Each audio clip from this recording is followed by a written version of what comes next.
धड्याच्या पुढच्या विभागामध्ये आता आपण प्रवेश करत आहोत. चला तर आतापर्यंत आपण बघत होतो की मळ्याची शेती कशा रीतीने केलं जातं, कसं त्याच्या साठी किती हेक्टर जमीन लागवडीखाली आणावी लागली, 40 हेक्टर. त्याच्याप्रमाणे कसं सुधारित बी बियाणं तंत्रज्ञान तिथं वापरलं गेलं.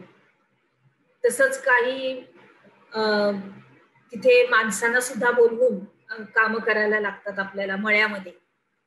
तर आता ह्या मळ्याच्या शेतीबाबत काही हवामान, मनुष्यबळ, पर्यावरण ऱ्हास, आर्थिक व्यवस्थापन असं काही समस्या सुद्धा आहेत.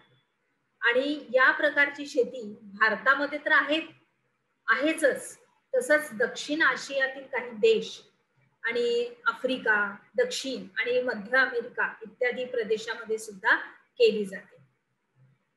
पुढचा मुद्दा आपला आहे की मंडई बागायती शेती हा शेतीचा आधुनिक प्रकार आहे.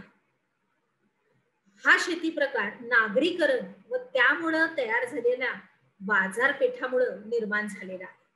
आता आपल्याला नावामध्येच बघतोय आपण मंडई बागायती शेती.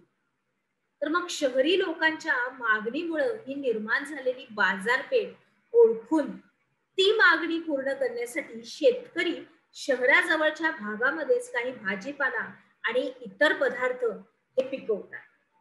बरोबर. आणि शेतकरी शहराजवळच्याच भागामध्ये भाजीपाला आणि इतर पदार्थ हे पिकवतात.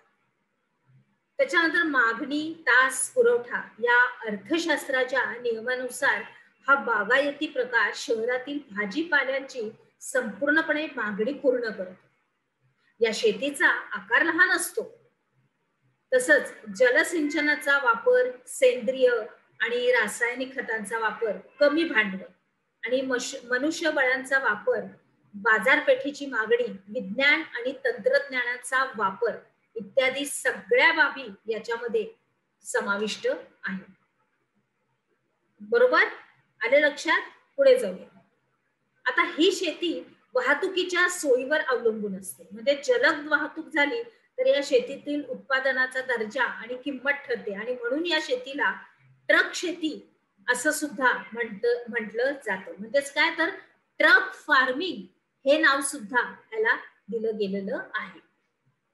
आलं लक्षात? अगदी व्यवस्थित. चला पुढे जाऊया.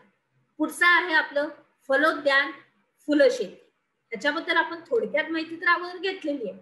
आता पूर्ण सविस्तरपणा. मंडई बागायती शेतीचा एक उपप्रकार म्हणजेच फळ आणि फुलांची शेती. आता या शेतीमध्ये फळं आणि फुलं ही दोन मुख्य उत्पादनं आहेत. ही शेती पारंपरिक आणि आधुनिक पद्धतीनं सुद्धा केली जाते. शेतीचा आकार हा लहान आहे, म्हणजे कमी प्रमाण, म्हणजे आकार म्हणजे मोठ्याच्या मोठं हेक्टर किंवा मोठा असा आकार नाहीये, तर लहान आकार. त्याच्यामध्ये प्रत्येक रोपाची व्यवस्थित काळजी घेतली जाते. आता अलीकडच्या काळामध्ये जास्तीत जास्त नफा मिळवण्यासाठी जलसिंचनाच्या काही सोयी, रासायनिक खतांचा वापर, तसंच हरितगृह इत्यादींचा वापर या शेतीमध्ये होताना आपल्याला दिसतो. आता आकृती 9.9 आपण बघतोय. त्याच्यामध्ये बघतोय की फुलशेती कशी केली जाते.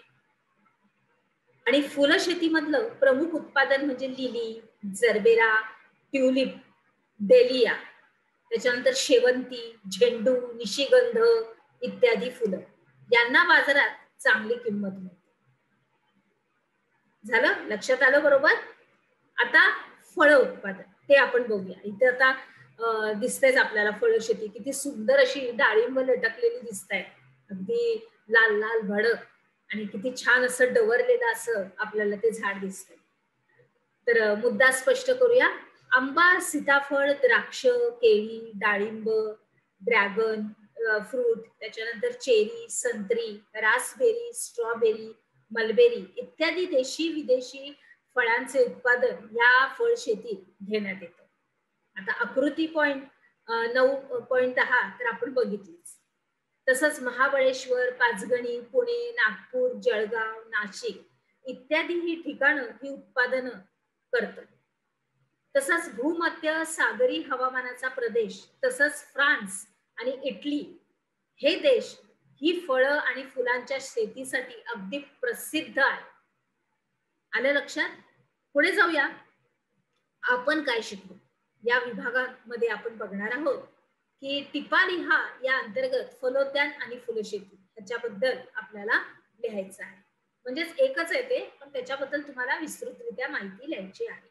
चला तर मग आता आपण आपल्या पुढच्या विभागामध्ये प्रवेश करूया. अजून काय काय छान छान आपल्याला शिकायचं आहे. चला.